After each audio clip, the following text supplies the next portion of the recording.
move that's it. You should speak. Can you still see me? I'll just take this there. Yeah, that's better.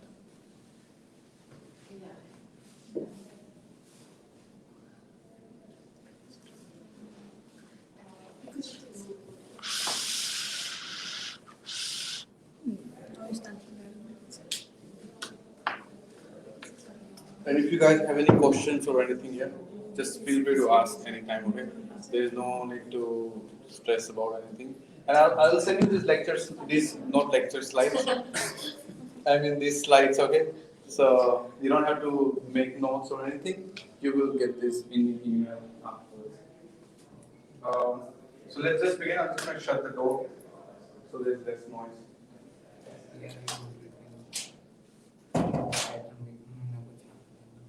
So let's begin. If you guys don't know me, my name is 𝐓𝐸𝐯𝗂𝗏. I'm a registered migration agent with Global Vision Migration.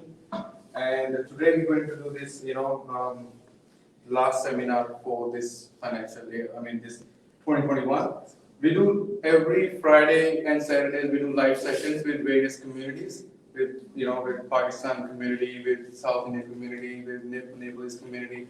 So we do assist a lot of different communities with new information and stuff because sometimes it's not that easy to understand, what's going on with the migration and stuff. So we'll try our best to simplify it for a lot of people.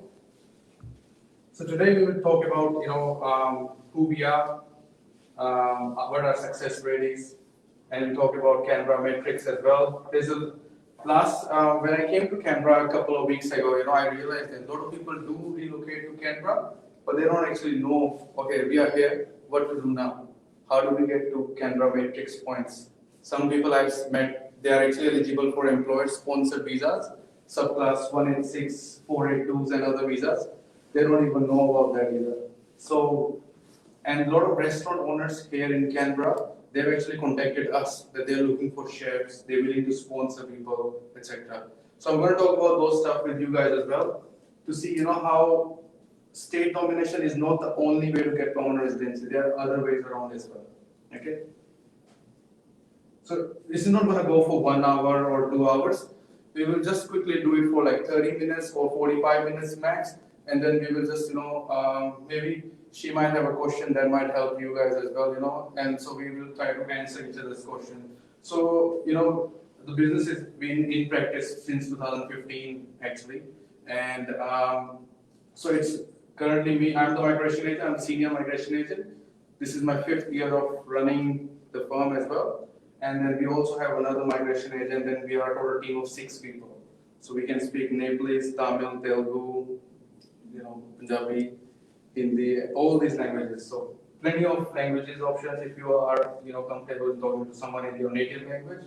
We have Vietnamese speaking person as well.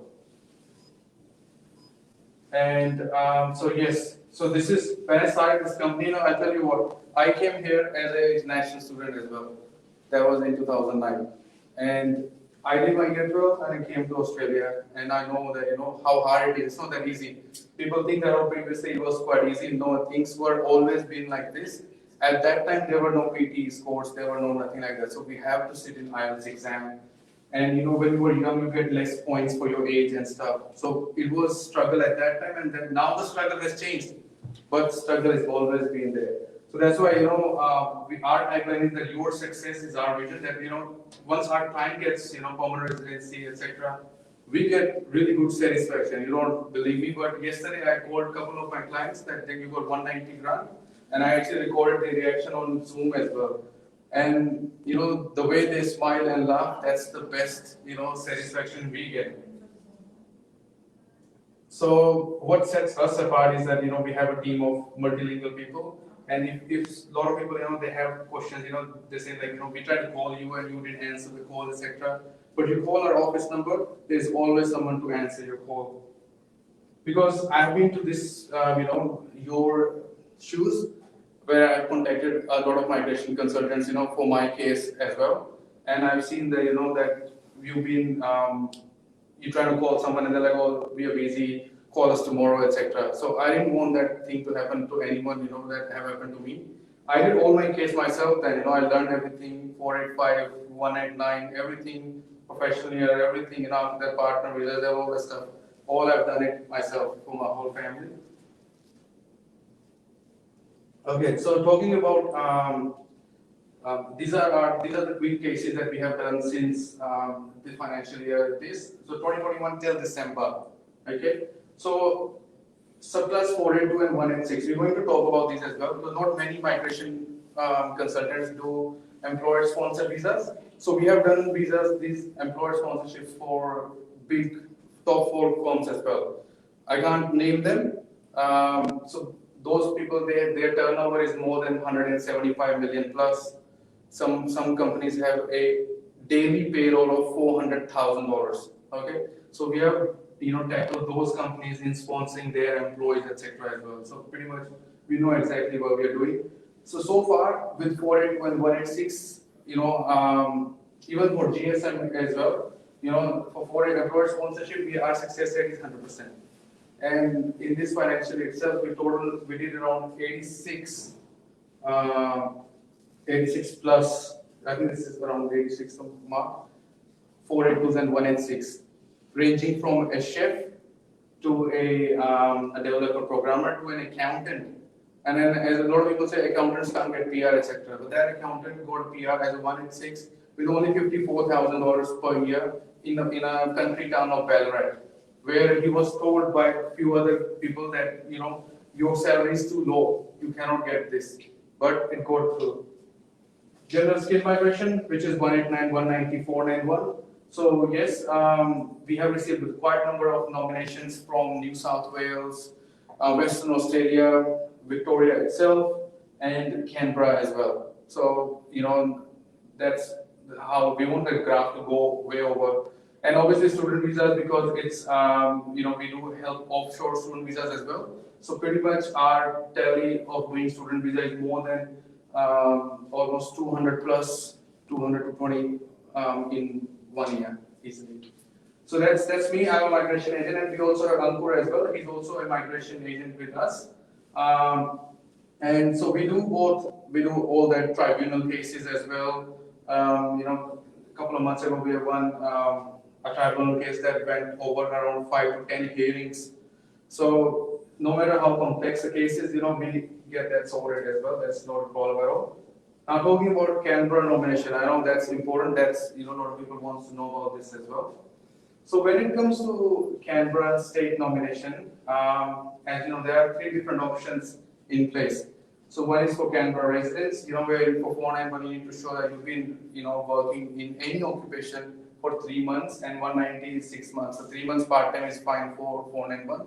6 months it needs to be full-time, at least 35 hours per week or more. They have PhD streamline options as well, though not many people actually go down this pathway of PhD, because PhD from an ACD institution is not that easy because there are too big institutes, and it's really hard to get into the research in those institutes themselves.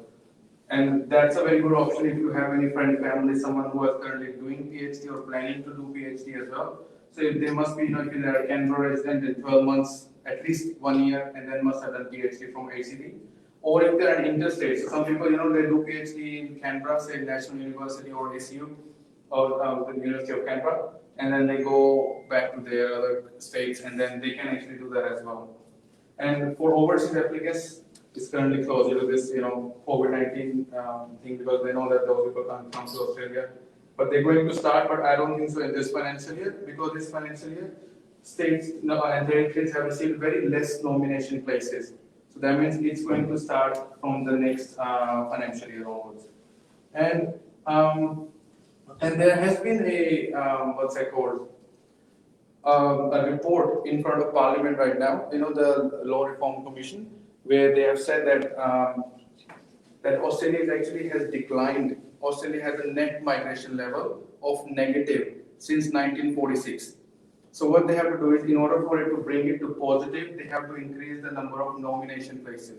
That means in the next financial year, it's going to be really good for all the migrants, all the international student sector to be eligible to apply for permanent residency. So it's a good news, something good is happening, which is good. Okay, so most importantly, a lot of people are actually confused about, okay, so there is a Canberra state nomination, but inside the Canberra residence pathway as well, there are three different pathways as well. Number one is the ACT critical skill list, where your occupation must be in their occupation list. And I actually like Canberra's critical skill list because they have very diverse occupation, such as sales and marketing managers, marketing specialists, contract administrator. Those are contract admin is actually the best one amongst all. I love that occupation. It's pretty easy as well. There are so many ways to get that assessment done. And now they have actually added motor mechanics, gardener. A gardener is there as well in their occupation list. So there are so many contractors who do gardening, landscaping. You can just show that experience that you're working as a gardener and be eligible as well. 457 and 482 visa holders. So for these people, say for example, if you are a chef or a cook working, okay, forget about chef or cook because they're already in the critical list. Baker is not in the list, right? Baker or a pastry cook. What you can do is, if you get a 482 as a baker in Canberra by an ACD employer, get sponsorship, and you need to have at least 65 points as a minimum in metrics, you can apply for under 457, 482 category as well. And you don't actually have to be, it doesn't matter if your occupation is not in the critical list, but you can apply under 457 or 482 category. Number three is the small business owner option. They have actually recently introduced. They are not giving out many invitations in that either. That's the thing as well. I'm going to open up after this my website where you can actually calculate matrix points as well. And then we will show step by step. We will go one by one. So we'll talk about what is this 1 year of residence?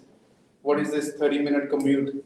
So, there is another thing as well that if your partner can claim points, if they don't have to be working in Canberra, they can work in Queanbeyan as well, like within the commuter region. Because Canberra has recently updated their guidelines. You probably must have known. And then in regards to these guidelines as well, they haven't actually provided that information to a lot of people either. So they have just updated on their website and that's it. And I'll tell you what. Canberra is actually the easiest state territory nomination as well, and it's actually the most confusing too. So a lot of people, they apply metrics considering that yes, I have ticked all the boxes, and then they get refused for that, and then they have to reapply again. But if you get the nomination refused, say if they give you nomination, 60 days has passed, you haven't applied for 491 visa. If you got 491, you want to apply for 190, then you probably have to wait for at least 12 months. So that is another thing as well, So be very careful what you, trying to choose when it comes to this Canberra nomination as well. Okay. So this is, I just put a little summarized version of, if you are planning to look into employment option, that you want to claim points for employment, etc. So what they want to see is, obviously 1 year of work experience will be claimed you extra 10 points for metrics. And that experience doesn't need to be continuous. But for 491, as you know, that immediately from the day of application, you need to show that you have been employed for those 3 months. That 3 months needs to be continuous. In case if you are sick, people do fall sick as well, you can get a valid medical certificate, but don't get a backdated medical certificate, okay? Because people, they especially say that we don't want that backdated medical certificate. They know they can check, they can call medical center, they say like, oh yeah, this guy visited yesterday and asked us to put it 2 months before. Don't do that. Currently, there are some COVID concessions in place as well, okay? During the lockdown period of August 2021. So if you guys were actually not working during that time period because your business was closed or anything, there are concessions available as well. Certainly, they want to know that the position is actually genuine as well. That means that there is no way to show that. There is no certain need to show you that there is a genuine position. Why I mention is because a lot of people have asked me, sir, I'm an accountant. Can I show my experience from a restaurant? That restaurant needs an accountant, or I'm a software engineer. but the Thai restaurant is saying that, owner is saying that, what, I can show your experience as a software engineer. So that's not a genuine position. It won't meet this criteria then. They will say, what's the need of a software engineer in a Thai restaurant? It doesn't make sense at all. So that means that if someone tells you, I'm telling you right now, I don't want you guys to get scammed or conned. People are telling each other out there that, we will show your experience and stuff. Don't fall into that trap. Because it would, after spending so much time and effort, you don't want that effort and time to go down the drain. This is AMS, means Australian Market Salary Rate. So what does that mean is that if you're claiming that skilled employment experience, you must be paid at the skill level of that particular occupation. So say, I'll give you an example. Say if you are a business analyst or a system analyst or an IT person, you have a professional employees award. Based on that award, your salary should be there, at least $26, $27 an hour, based on what occupation you have. Marketing people have a different office administration something award. So your salary should be awarded. You should not be working as a system analyst or a business analyst and getting paid at $20.50, because that's the minimum wage for retail workers. Okay, so it should be a market salary rate. And if you're working for an interstate employer, a lot of people I've spoken to those people in the last 2 weeks. These are the details that I want to discuss today.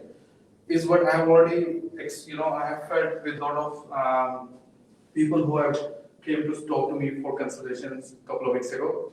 So they are working for an interstate employer who does not have any branch office or anything in Canberra, but they are actually work offices in Sydney or Melbourne or in other states, and they're working from home. They're showing that I'm claiming I'm working as a software engineer from my house.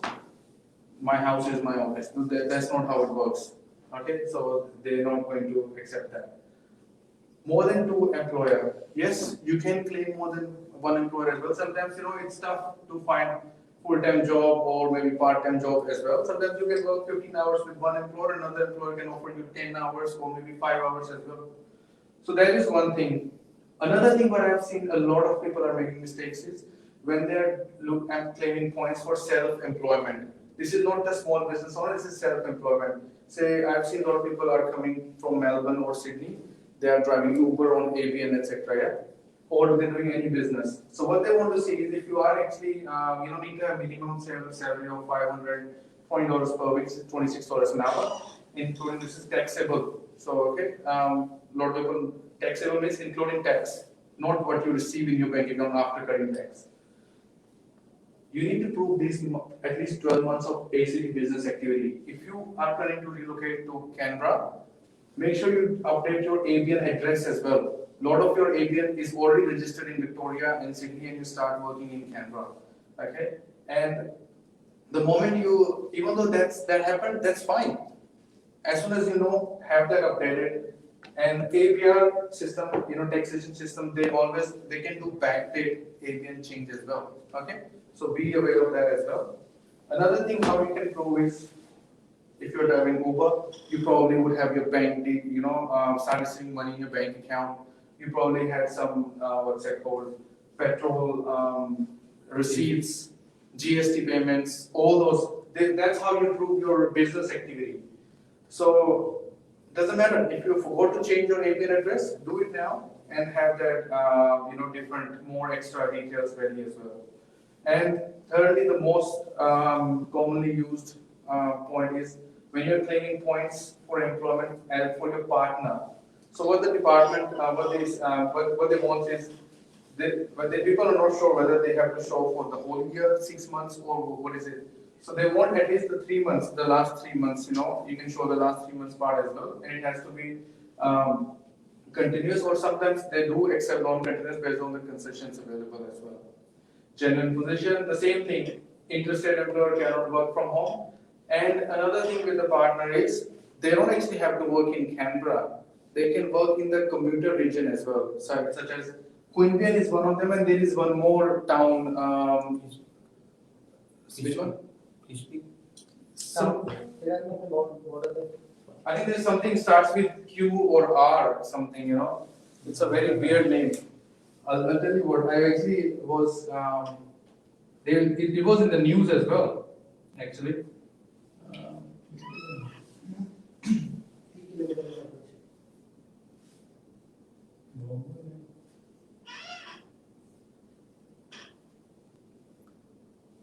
Yeah, it was actually in the news as well. I thought I should, let you guys on because even I was surprised to see that, that there is a town so nearby.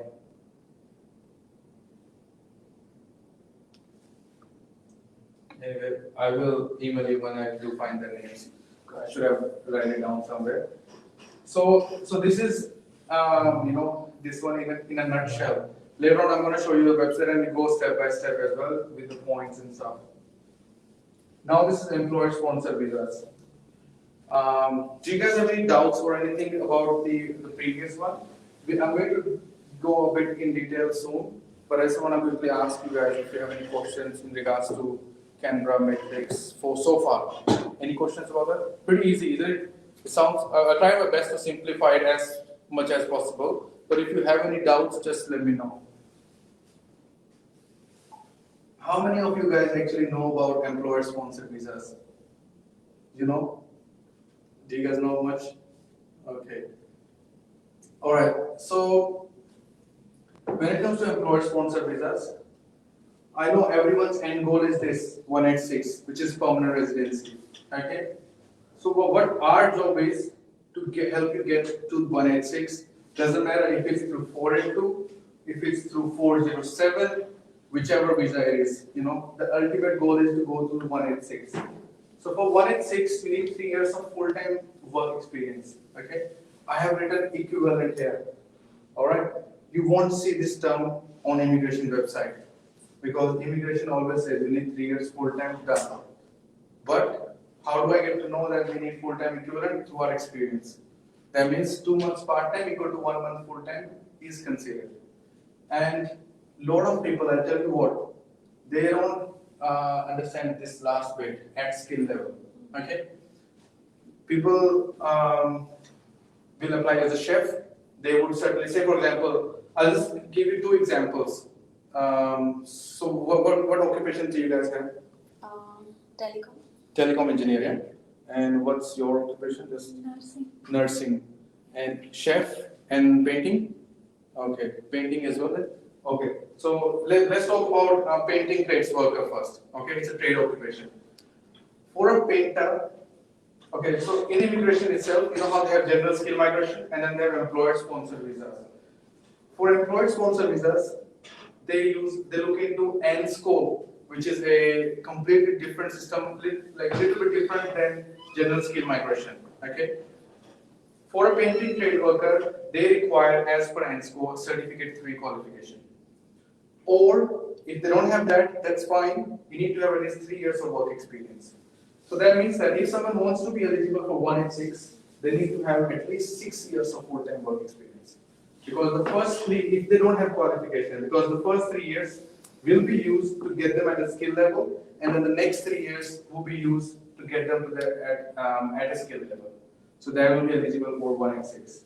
Unless if someone comes to Australia, they do study Cert 3, okay, in painting, and then they gain 3 years of experience, then they can straight away apply for this because they have relevant qualification as well. Second component English is 6 each and a skill assessment. Job ready program. A lot of people say that it's not acceptable for 186, but it is. Okay. If you look at the website, it says that only some assessments are acceptable, but JRP is acceptable. It's tried and tested. It worked. If we're talking about chef, okay, I'll tell you the example where one immigration department of home affairs have 2 different thinking. A chef, if I want to apply for permanent residency, say 189, 190 or 491, I just have to study certificate 4. But if I want to apply for class 186, I need to have a diploma. Okay? So as you can see, there are discrepancy within the department itself when it comes to employer-sponsored visas and general skill migration. As a chef, you need to have 3 years of experience or a diploma level qualification. And a lot of people go out and get RPO certificates as well. Okay. RPL is also considered as formal training, but even though if you have RPL, you still need 3 years either after that RPL or total of 6 years in total.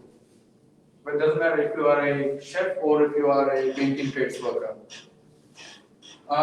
So if we talk about telecom engineer requires bachelor's level, at least qualification at bachelor's level. Anything after that is considered skill level. Okay, so if you did bachelor's of telecommunication or electronics engineering, ECE overseas, come to Australia, study masters of telecommunication, you can still be eligible to apply for this as well. If you have 3 years of experience after your bachelor's level. And thirdly, we talk about this 494. So you probably be wondering, why not everyone apply for 186 then? 3 years of experience. So 186 actually only available. 186 has 3 different streams: direct entry and temporary residence transition stream, and labor agreement. 186 is currently, if you are going to apply in a direct entry, you need to have an occupation on MLT-SSL list, which is medium to long term list.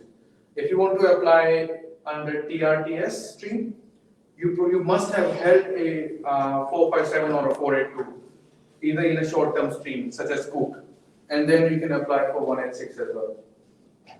So a lot of times, people always ask us that, I'm working in my field, but my employer might not be able to sponsor me. Their turnover is high, their turnover is low. It doesn't really matter, as long as some occupations such as chefs, accountants have limitations. Accountant, if accountant wants to get sponsored under these, they need to have a business of where must have $1 million turnover, must have more than 5 employees, must have more than, at least have a position as an accountant or accounts payable officer, etc., not a bookkeeper. Whereas when it comes to 186, a software engineer or a painting trades worker, there is no such thing, there is no limitations or anything like that. So that's a good point. And a lot of people, I'll tell you what, we have done cases from a warehouse. We have got a software engineer sponsored from a warehouse. So, sometimes you have to play around as well. Currently, I'm working on a case, where this company makes dry nuts, dry fruits. So I'm helping them sponsor a software engineer. You know what I mean? So these kind of occupations, sometimes, they can go with each other as well. It's just we need to see how how we actually put them together, how we show the department that there is a genuine need of business. Yeah.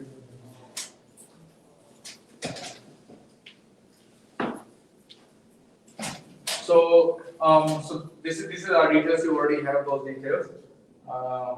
Dakshin came a little late. Sorry, you can explain me later. I'll book a consultation. So this is, if you want to calculate your matrix score as well, because this is, matrix is a bread butter for your state nomination, for trade nomination in Canberra.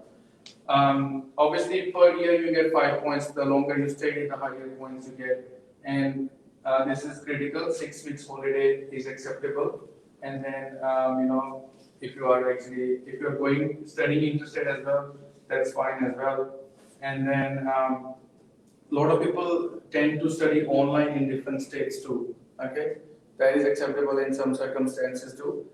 What they want to do is nowadays, I've seen ACT has become quite flexible, and what they are trying to do now is they are actually letting people explain, giving them an opportunity to explain when you are applying for the nomination, that why your points are not high enough or how we can help you get those points as well. If you have any questions about this, feel free to ask as well. And English proficiency is the basics thing. If you got your primary applicant 8 each, you probably can get 15 points. 7 each can get you 10 points as well. But most important thing is, if you are actually claiming your partner points for employment or anything, they need to have at least competent English. Okay, at least 6 each. Or if they have a certain passport, you'll probably be applying for a partner visa. You won't need to apply for this. Nominated occupation, this falls under, if you're applying under a critical list, your occupation is on the list, you get 20 points, but if you are sponsored by 457, 482, your occupation does not need to be on the ACT critical list as long as you have minimum 65 points. They are inviting 457, 480 holders very easily as well. So this is a small business owner. This is a new one that has recently started as well.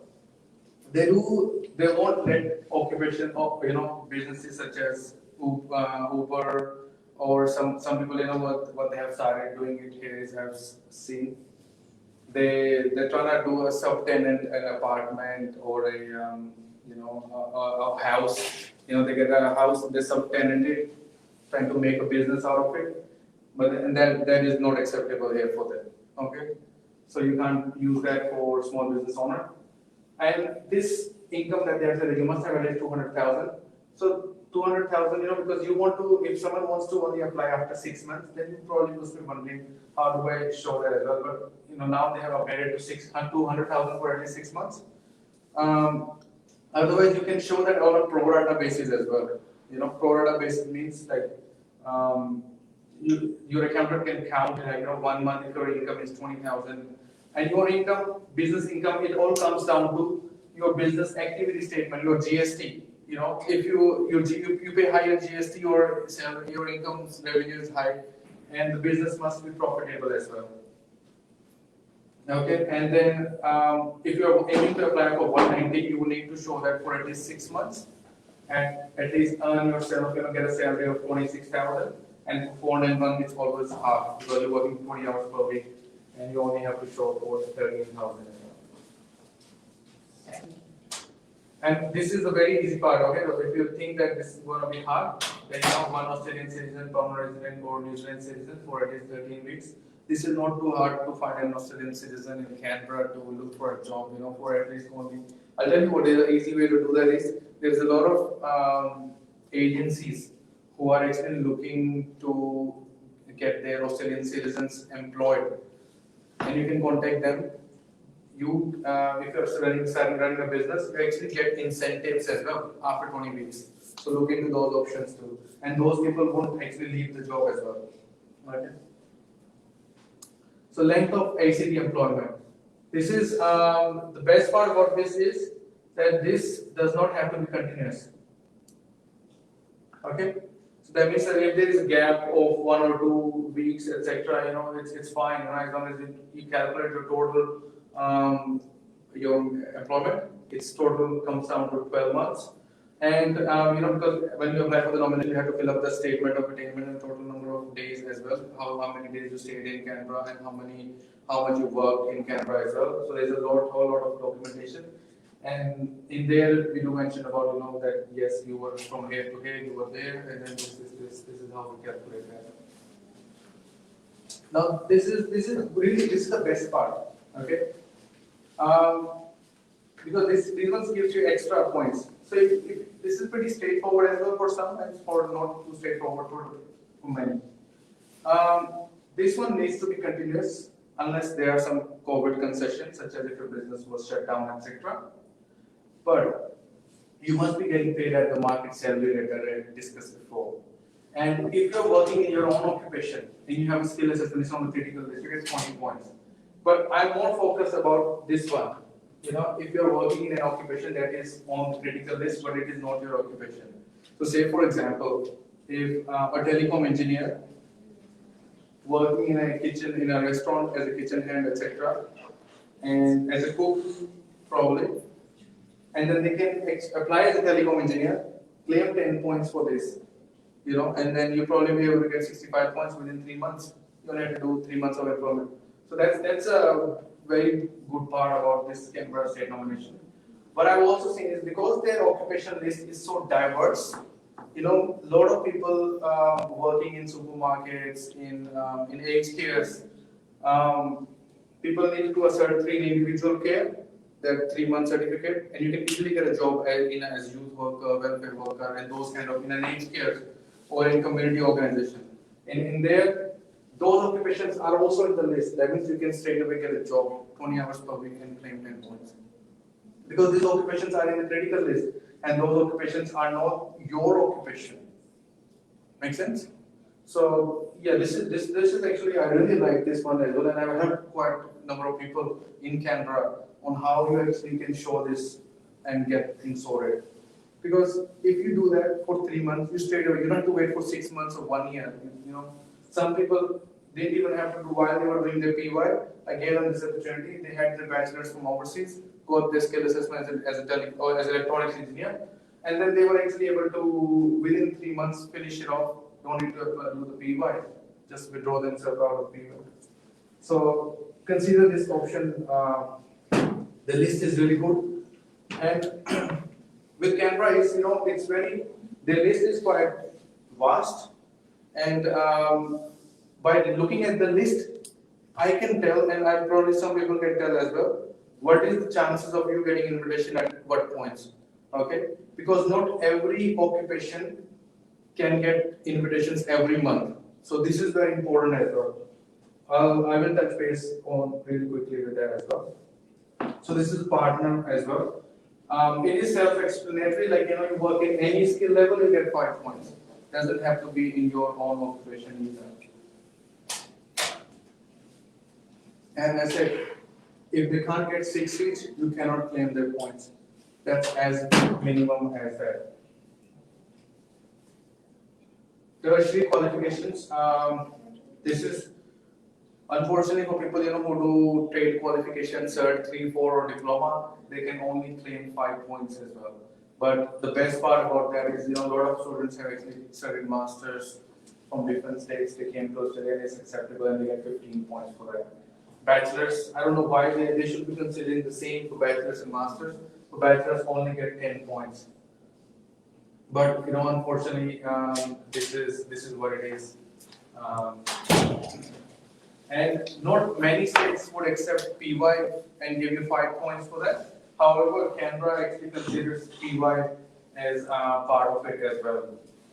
So that means that if you are an IT graduate from different state, the best option for you is come to Canberra, do your PY in Canberra, because you're gonna, if you live there for 1 year as well, because you're going to do PY, you get 5 points. You're gonna work there as well, you get 10 points. You're gonna study this as well, you get 20 points. And if your occupation is in the critical list, you get 40 points. And then that's it, 65 done. By the time you finish your PY, you will be sitting around 70, 75 points, and current cutoff is around 65.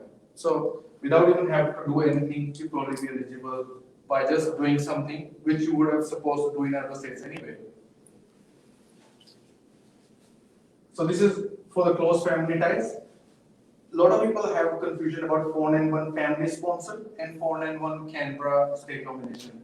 Under 491 family sponsor, you can actually sponsor your family member if they are your first cousin as well. But here, they'll only consider immediate family members such as spouse, parent, child, brother, sister, or grandparent. So no first cousin. I've seen people, claim points, but then unfortunately, the nomination was refused because they incorrectly claimed points. So this is very important as well. And there are some people, currently on a student visa or on a 485 who are either thinking of buying a property, etc. But that's a different scenario. If you are planning on investing, 250,000 is the minimum investment you should do, and to be able to claim the maximum points itself for Canberra state nomination. So, without wasting much time, do you guys have any questions at all? For the partners, you were saying about for the partners to claim the points for the English school. Mm-hmm. How much you need to score? 6 each, competent English. Then we'll be getting 5 points or how? You will not get any points for Canberra nomination. But say, for example, if you want to claim your partner points, say your partner is working, right? If you want to claim your partner employment points, if you want to claim these points, they must have at least 6 each. Okay. Yeah. And if they don't have a skill assessment, because if they get competent English, they will give you 5 points for skill select. That's a separate system. But if you want to claim Canberra employment points for the partner as well, they need to get at least 6 each. Just working is not going to help. Okay. Okay. And what about the other one? Just for the English 6? Which one? I think it's at the top, above this section. Oh yeah, the English language. Yes. Yes. So this one competent, as you can see, 0 points. So you won't be getting anything. You won't be getting any points. You won't be getting English points, but you will help your wife in getting employment points because you are working in that skill level. Okay, so that's the advantage. So if you don't have 6 each, you're not going to help her at all. Any other doubts? Any questions, guys? So you were saying about baker. Yeah. So baker, can we apply for 482 if they are working as a baker? Yes. Baker are the employer. If there is an employer in Canberra who's willing to sponsor them, then yes, they can actually apply for Canberra State Nomination, the 482 category. And can we go for 186 after that? No, Baker is actually in the Short term. in the short-term list. So they can only have an option of 494, which is a regional employer sponsored visa. That's. I was studying about the baker, but they were saying that if you are a baker and if it's a franchisee, you can't even get sponsored. Is it true? Yeah, with Baker, I'll tell you what happens. As I said, accountants have limitations. Baker also have limitations. Same as chef. Baker should not be employed in an organization or in a setting, in a factory setting, where they're doing mass production.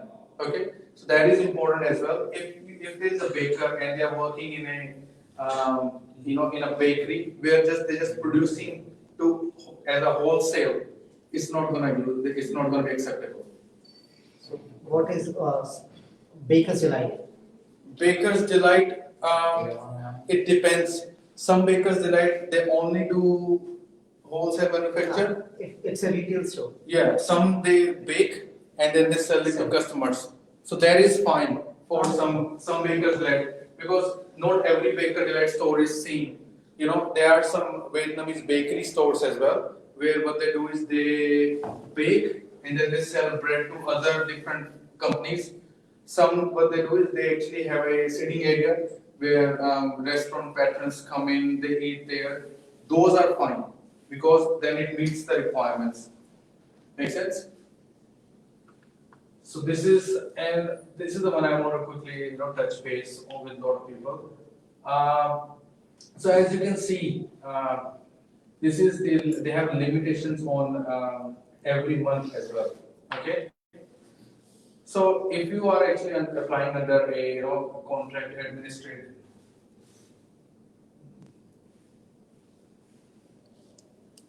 I'll just show you here. Easy. Okay. As a registered nurse, there's only less than 10 nomination places available every month.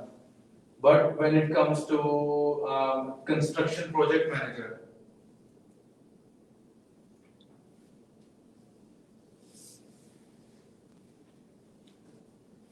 they have 15 places. That means that a construction project manager at 65 points has a higher chance of getting invitation than a registered nurse at 65 points. That means that if there are multiple nurses at 65 points, chances of getting them invitation is less. But if a nurse is there with 70 points, she will get invitation. So that's why sometimes you see in this invitation ranking why there are so much fluctuations. Sometimes that is the reason why, because all these occupations have different at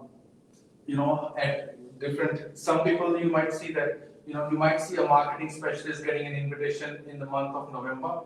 And then you're probably thinking, that 2 rounds have already passed. Why this person? Why no invitations in this occupation? Because they have already utilized for the whole month. That is why.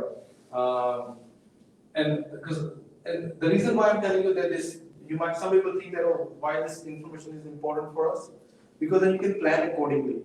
That if you think that I normally check all these rounds every time to see where we are sitting, how many people are getting invitation at what points. That means that if I have a software engineer, who's going to be at 65 points soon, and he's just waiting to increase his points, somebody at minimum 65 points, then I tell him that, look, listen, I think we should apply next Wednesday, you might be able to get an invitation. Because I've actually done that for a early childhood teacher. And I told him, look, let's not wait for you to get 8 each. You have 65 points now. Let's just apply on Wednesday. We applied, and then the next Friday itself, 2 days later, he got the invitation. And if he would have waited, he would have to wait for the whole month later because we don't know that for that month they only have less than 5 places available. So this is a invitation rankings for ACD nomination. Do you guys have any doubts or any questions? I think I'll try to explain as easy as possible. And if you have any doubts, feel free to ask me. I'm here. I'm available to answer, any questions, etc. If you have any questions about employer-sponsored, these ones, I think that's based on 494. So 494 is actually a regional employer-sponsored visa. With 482 as well, there are 3 different steps: SPS, nomination, and visa. 3 different steps. For 494, they have an additional step right here in the middle, which is a RCB. The regional certifying body has to approve that the salary that that the employer is going to pay to the nominee is at a market rate. So that is the key difference. The best part about 494 is Baker's STSOL list. Any occupation list, ROL, STSOL, MLT, SSL can apply for 494. Whereas 186 is only for MLT, SSL. 482 has 3 different streams: short term, medium term, and then the labor agreement. But the good thing about 482 is, say for example, if there is an occupation which is an ROL occupation, regional occupation list, and they are not actually eligible for 186, as you know, they can only apply for 494. They can get a 4-year 482 visa under a medium stream.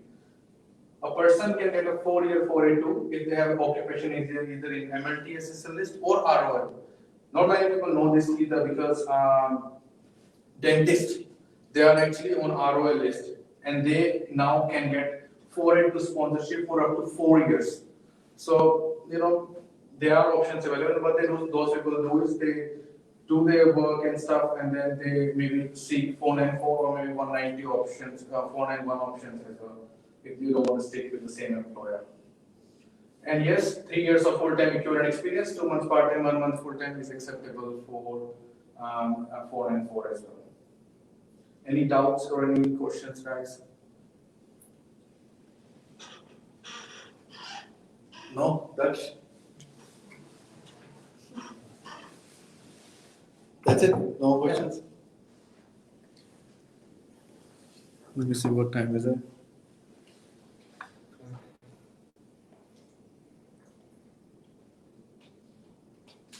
I think that's it. If there's any no doubts or any questions, we'll just end the session now. And we can have refreshments as well. And you guys can we can talk face to face as well. Yeah. Oh yeah. Thank you everyone for watching as well.